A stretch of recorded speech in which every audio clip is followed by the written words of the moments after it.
Hello everyone, my name is Saurabh and welcome to our YouTube channel तैयारी exam की। तो आज की जो हमारी क्लास है, क्लास 8th होने वाली है टैली प्राइम की। इसमें हम आज जीएसटी की रिपोर्ट्स को व्यू करना सीखने वाले हैं, क्योंकि जो इससे पहले की क्लास थी हमने उसमें देखा था कि हमें जीएसटी के ट्रांजेक्शन्स को टैली प्राइम में कैसे रिकॉर्ड करना है। और उससे पहले की जो क्लासेस थी उसमें हमने देखा था कि जीएसटी का इंट्रोडक्शन हमने लिया था कि जीएसटी क्या है, जीएसटी की रजिस्ट्रेशन लिमिट क्या है, जीएसटी में डीलर्स कितने टाइप के होते हैं। मतलब हमने पूरी थ्योरी बेस्ड जीएसटी पढ़ी थी उसमें। लेकिन जो हमारी आज की क्लास है, आज हम इसमें रिपोर्ट्स को व्यू करना सीखने वाले हैं टैली प्राइम में।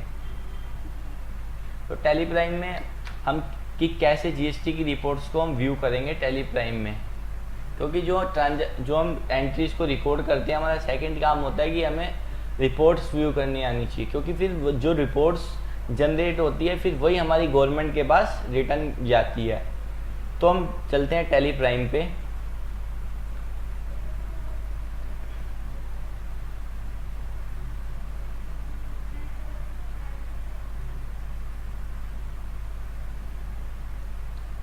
तो वही वाली कंपनी ओपन कर लेंगे जिस पे कल हमने जीएसटी का वर्क किया था, और F3 से कंपनी सिलेक्ट कर लेंगे।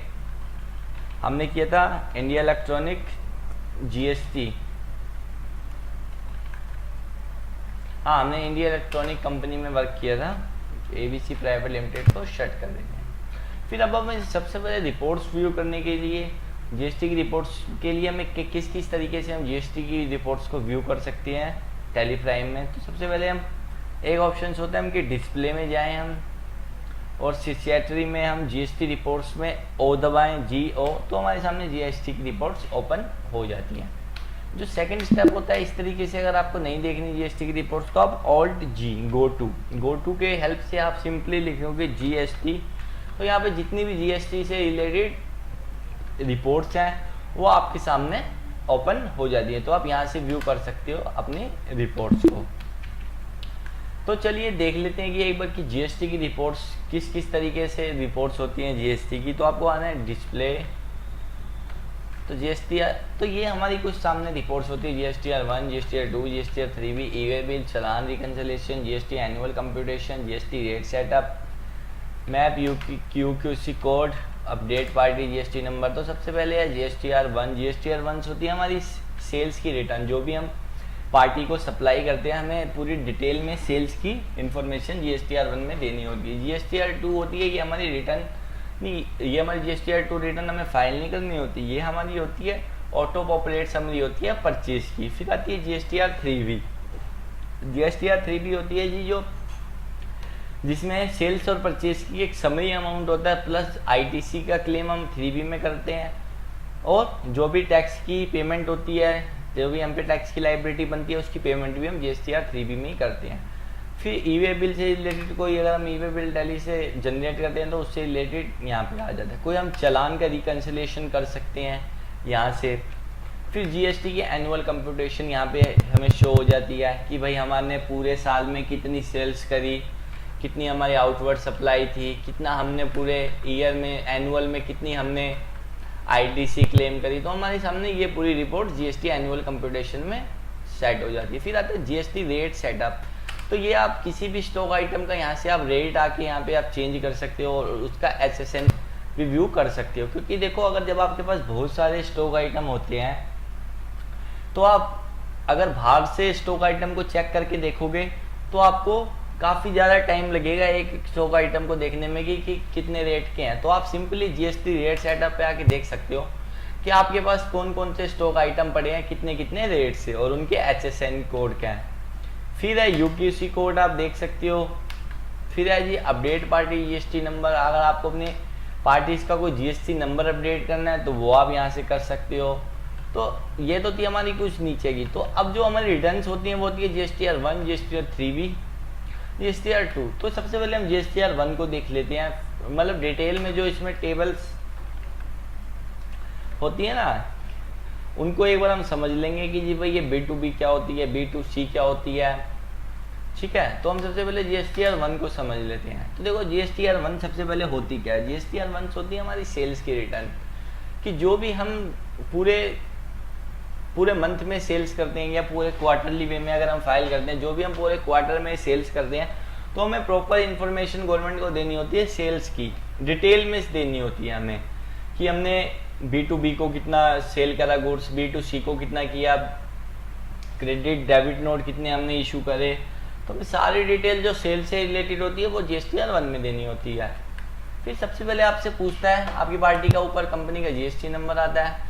फिर यहाँ पे आते हैं टोटल वाउचर्स कि आपने टोटल वाउचर्स इस पीरियड में कितने सिलेक्ट करे। तो सबसे पहले तो आपको पीरियड ही सिलेक्ट करना होता है कि आपको Alt F2 से कि जैसे आपको कब से कब तक की रिटर्न देखनी। जैसे आप मई में रिटर्न भरोगे GSTR 1, तो आप अप्रैल की भरोगे तो आपको 1/4 से देके 30/4 तक डाल लेनी है डेट।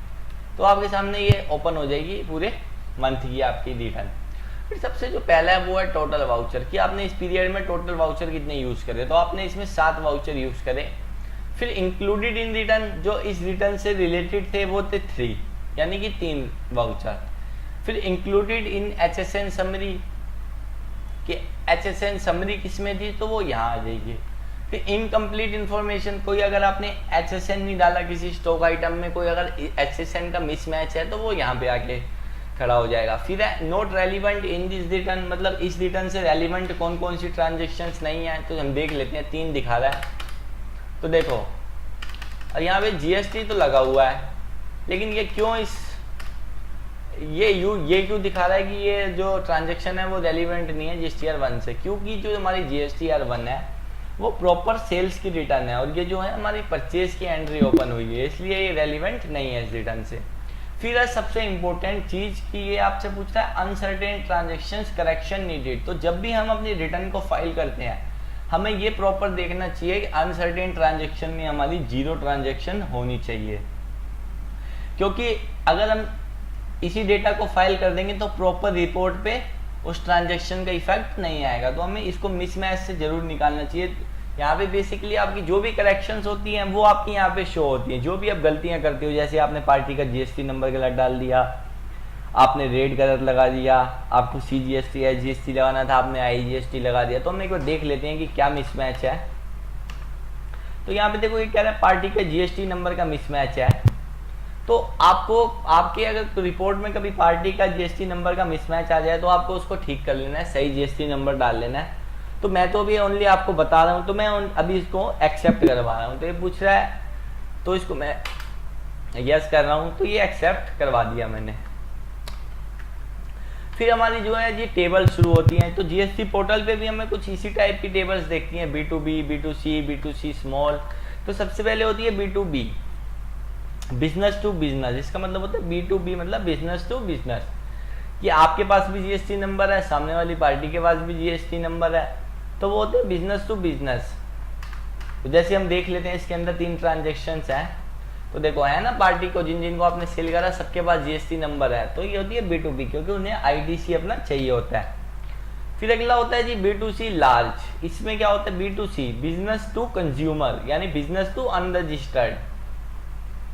कि जी यहाँ पे आता है बिजनेस टू कंज्यूमर, जब आप किसी अनरजिस्टर्ड को सेल्स करते हो वो भी इंटर स्टेट में 2.5 लाख रुपए से ज़्यादा की, तो वो B2C लार्ज में आती है। जब इंटर स्टेट सप्लाई करते हो 2.5 लाख रुपए से ज़्यादा की किसी अनरजिस्टर्ड को, तो वो B2C लार्ज में आती है। फिर आती है जी B2C स्मॉल, 2.5 लाख रुपए से कम की जो भी आप सेल्स करते हो बिजनेस उसको अनरजिस्टर्ड को, तो वो सारी ट्रांजेक्शन्स यहाँ शो होती हैं। तो जैसे एक हो भी रही है हमारे यहाँ, कैश की हो रही है हमारे यहाँ तो शो। फिर है जी क्रेडिट डेबिट नोट। तो सेल्स की आप GSTR 1 में बेसिकली क्रेडिट नोट दिखाते हो कि जो भी आपकी सेल्स रिटर्न होती है वो आप यहाँ पे दिखाते हो। फिर क्रेडिट डेबिट नोट जो रजिस्टर से आपको मिली होती हैं डेबिट नोट, तो वो आप यहाँ पे दिखाते हो। जो आपके अनरजिस्टर से रिलेटेड होते हैं क्रेडिट डेबिट नोट, वो आप इस ट्रांजेक्शन में दिखाते हो। फिर है जी एक्सपोर्ट। जब आप कोई एक्सपोर्ट का इनवॉइस बनाते हो तो उससे रिलेटेड जो भी ट्रांजेक्शन है वो यहाँ पे शो होती है। फिर है जी टैक्स लायबिलिटी एडवांस रिसीव। जब आप कभी GST को एडवांस में रिसीव कर लेते हो तो उससे रिलेटेड कोई ट्रांजेक्शन होती है तो आप यहाँ पे दिखा देते हो। फिर है जी एडजस्टमेंट ऑफ एडवांस। तो जो आप एडवांस में GST कलेक्ट करते हो उसका जब एडजस्टमेंट करते हो तो उससे रिलेटेड जो ट्रांजेक्शन होती है वो आप यहाँ दिखाते हो। फिर नील रेटेड इनवॉइस, जो आपके नील रेटेड इनवॉइसेस हैं वो इस टेबल में शो होते हैं। फिर HSN समरी, कि जो आप HSN यूज करते हो प्रॉपर उसकी समरी आपको यहाँ पे नजर आती है। फिर डॉक्यूमेंट समरी, आपने कितने डॉक्यूमेंट कहाँ से कहाँ तक डॉक्यूमेंट आपने इशू करे वो आपको यहाँ पे सारे शो होते हैं। तो ये सारी डिटेल्स होती हैं जो हमें GSTR1 में गवर्नमेंट को देनी होती हैं। तो ये एक तरीके की रिटर्न समरी होती है, ये रिटर्न समरी होती है। और जब आप पोर्टल पे हम कभी ऑनलाइन GSTR1 फाइल करते हैं तो वहाँ पे भी हमसे ये यही डिटेल्स पूछता है, B2B कितनी है आपकी सेल्स, B2C कितनी है, क्रेडिट डेबिट नोट कितनी है, एक्सपोर्ट इनवॉइस कितनी है। तो आप ना यहाँ पे F5 से इसको, F5 के नेचर व्यू में भी आप इसे देख सकते हो कि भाई आपने टोटल लोकल में कितनी सेल करी, इंटर स्टेट में कितनी करी। तो यहाँ आपके सामने इस तरीके से भी रिटर्न ओपन हो जाती है। तो दोबारा आप F5 प्रेस करते हो तो ये दोबारा से आपके रिटर्न फॉर्मेट में आपको शो होने लगती है। फिर है जी हमारी दूसरी, तो GSTR1 में कितनी चीजें थी। फिर है जी हमारी GSTR2। अब जो हमारी 2 होती है वो होती है हमारी ITC की रिपोर्ट। ये ऑटो पॉपुलेट होती है हमारी, क्योंकि जब भी हमारा सप्लायर अपनी रिटर्न फाइल करता है तो हमारे पास ITC ऑटो पॉपुलेट होकर GSTR2 में दिखती है। जैसे अब हमें दिख रहा है कि B2B इनवॉइसेस 3, तो हमें ये टोटल दिखा रहा है कि हम पे कितनी ITC अवेलेबल है GSTR2 में। तो दिखा रहा है 1,198,070, टोटल हमारे पास इतनी ITC अभी अवेलेबल है। तो हम इसके अंदर आके देख लेंगे तो यहाँ पे जितनी भी परचेज से रिलेटेड ट्रांजेक्शन होगी वो हमें शो होगी यहाँ पे। तो जैसे आप देख सकते हो सेकंड एंट्री देख लोगे, वो भी परचेज से रिलेटेड होगी तो वो भी आपको यहाँ पे शो होगी। तो हमारी जो GSTR2 होता है बेसिकली ये हमारी परचेज की रिपोर्ट होती है, जिसमें हम अपना देखते हैं कि हमें ITC कितना मिलने वाला है। तो जो भी हम परचेज पे टैक्स को पे करके आते हैं वो हमारा ITC होता है। फिर है जी हमारी सबसे इंपॉर्टेंट GSTR3B। तो ये है जी हमारी GSTR3B। GSTR3B में क्या आता है जी, सेल और परचेज का समरी अमाउंट आता है। अब जैसे GSTR1 में तो हमने प्रॉपर दिखाया था कि हमें डिटेल सेल्स की समरी दी थी, सेल्स की हमने इंफॉर्मेशन दी थी कि हमने B2B को कितना सेल्स करा, B2C को कितना सेल्स करा, क्रेडिट डेबिट नोट हमने कितने इशू करे। लेकिन हमें GSTR3B में ओनली एक समरी अमाउंट देना होता है। तो आपको F12 प्रेस करके यहाँ पे show tax in separate columns को यस कर लेना है और यहाँ पे इसको फॉर्मेट को डिटेल कर लेना है। तो फिर हमारे सामने जो GSTR3B है वो डिटेल में ओपन हो जाएगी। फिर ऊपर के ये वही पॉइंट होते हैं जो मैंने अभी आपको GSTR1 में बताए थे कि भाई टोटल वाउचर आपने कितने यूज़ करे, रिटर्न से इंक्लूडेड कितने थे, इस रिटर्न से रिलेटेड कितने हैं, अनसर्टेन में कितनी है। फिर जो सब जैसे आप पोर्टल पे भी जब 3B फाइल करते हो तो वहाँ भी आपको इसी तरीके से डेटा शो होता है। तो जैसे सबसे पहला है जी 3.1, outward supplies and inward liable to reverse charge. मतलब जो भी आपकी सेल से रिलेटेड इंफॉर्मेशन होती है वो आपको 3.1 टेबल में शो होती है। जैसे पहला है जी आउटवर्ड सप्लाईज एंड इनवर्ड। तो जो भी आपकी आउटवर्ड सप्लाईज होती है, सेल्स होती है, वो आपको यहाँ पे शो होती है। फिर उसका एक कॉलम है। फिर आउटवर्ड टैक्सेबल सप्लाई, जो भी आपने अगर टैक्सेबल सप्लाई करी है अदर देन जो जीरो रेटेड ना हो, नील रेटेड ना हो और एग्जाम्प्ट ना हो, तो वो वाली सारी ट्रांजेक्शन आपको यहाँ पे शो होती हैं। फिर है outward taxable supply zero rated, जो भी अगर आपने कोई जीरो रेटेड से रिलेटेड ट्रांजेक्शन को करा है तो वो आपको यहाँ पे शो होती हैं। फिर है जी other outward supply nil rated exempted. तो जो भी आपने अगर कभी एग्जाम्प्टेड या नील रेटेड की सेल्स करी है तो वो आपको यहाँ पे शो होती है। इनवर्ड सप्लाई लाइबल और रिवर्स चार्ज, अगर कोई RCM से रिलेटेड आपने कोई अगर आपके ऊपर लाइबिलिटी होती है तो वो उससे रिलेटेड ट्रांजेक्शन आपको यहाँ पे शो होती है। फिर नॉन GST आउटवर्ड सप्लाईज, जो नॉन GST आउटवर्ड सप्लाईज होती हैं वो हमें यहाँ पे शो होती है। फिर है जी 3.2 of the supply shown 3.1 A about details of interstate supplies made unregistered person. जो 3.2 टेबल है जी हमारी, इसमें हमें अनरजिस्टर्स की या कंपोजिशन की डिटेल्स देनी होती हैं। जैसे आपने supplies made to unregistered person, आपने अनरजिस्टर को कितना परचेज करा, अनरजिस्टर को कितना सेल करा। फिर supplies made to composition tax payer, आपने कंपोजिशन को कितना सेल्स करा। फिर आपने सप्लाईज मेड भी UIN होल्डर्स, उनको आपने कितना सेल करा। फिर है जी हमारी एलिजिबल ITC, जो हमारी ITC होती है वो हमें यहाँ पे शो होती है एलिजिबल आईटीसी में, जैसे 27,495 हमारे सीजीएसटी में और एचजीएसटी में आईटीसी अवेलेबल है, यानी इतना टैक्स हम परचेज के टाइम पे करके आ रहे हैं। फिर ये है import of goods, import of services. तो जो ऑल अदर आईटीसी हमें यहाँ पे बेसिकली हमें 3B में व्यू क्या करना होता है, हमें व्यू करना होता है कि जी हमारा सेल्स में कितना टैक्स बन रहा है, जो हमारा एक हमें समरी अमाउंट देखना होता है, और हमें ये देखना होता है कि हमारे पास आईटीसी कितना है, क्योंकि जब हम एडजस्टमेंट करते हैं तो यहीं से अमाउंट देखते हैं कि हमारे पास कितना आईटीसी अवेलेबल है, कितना हमारा टैक्स बन रहा है। तो उसी हिसाब से फिर हम कैलकुलेशन करते हैं टैक्स की, कि हमें टैक्स पे करना है या हमारे पास आईटीसी बचेगा, तो उसी हिसाब से हम इसको करते हैं। तो जैसे ये अब ये थी हमारी, तो हमें जब भी आईटीसी क्लेम करनी होती है या टैक्स की जब भी हम पेमेंट, जैसे हमारे पास किसी मंथ में टैक्स की लायबिलिटी बन गई तो हमें टैक्स की पेमेंट भी आके 3B में ही करनी होती है। अच्छा जी, फिर आप इसको भी F5 से नेचर वाइज भी देख सकते हो कि भाई आपने लोकल कितनी करी, इंटर स्टेट कितनी सेल्स करी, तो ये प्रॉपर आपको इंटर स्टेट परचेज कितनी करी, इंट्रा कितनी करी, तो ये प्रॉपर आपको यहाँ पे रिपोर्ट शो होती है। तो दोबारा आप F5 प्रेस करोगे तो ये दोबारा रिटन फॉर्मेट में ओपन हो जाता है। तो आप इस डेटा को GSTR1, GSTR2, 3B को डेटा को आप एक्सपोर्ट भी कर सकते हो, क्योंकि क्या होता है कई बार हमें एक्सपोर्ट करना होता है कि हम इसे एक्सेल पे एक्सपोर्ट करें या PDF में, या हमें डेटा को किसी को भेजना होता है PDF में या एक्सपोर्ट में। तो वो कैसे करते हैं, उसके लिए आपको करना होता है Alt-E, Ctrl-E आपको यूज करना होता है एक्सपोर्ट के लिए। तो आपके सामने ये एक्सपोर्ट का कोई ऑप्शन खुल जाता है कि आपको अपने डेटा को 3B का जो डेटा है आपको इसको एक्सपोर्ट करना है। तो जैसे आप F6 प्रेस करते हो तो आपसे पूछता है आपको एक्सपोर्ट कहाँ पे करना है। जैसे ये तो C ड्राइव में जा रहा है, जैसे मैं इससे कह रहा हूँ मेरे को जो डेटा है वो डेस्कटॉप पे एक्सपोर्ट करना है, तो GSTR3B।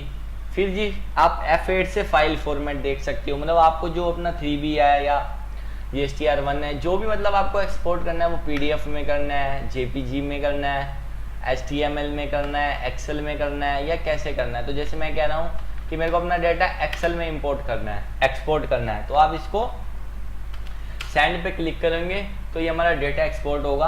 तो देखो हमारे सामने ये 3B का जो डेटा एक्सपोर्ट होके Excel में हमारे सामने ओपन हो जाएगा। तो ऐसे ही आप GSTR1 को भी एक्सपोर्ट कर सकते हो, GSTR2 को भी, GSTR3B को भी आप एक्सपोर्ट कर सकते हो। तो ये थी कुछ हमारी GST की रिपोर्ट्स। इन्हीं से ही हम व्यू करते हैं कि हमारे पे कितना टैक्स बन रहा है, हमारे पास कितनी आईटीसी अवेलेबल है, कितना हमें गवर्नमेंट को पे करना है, और इसी से ही हम कैलकुलेशन करते हैं।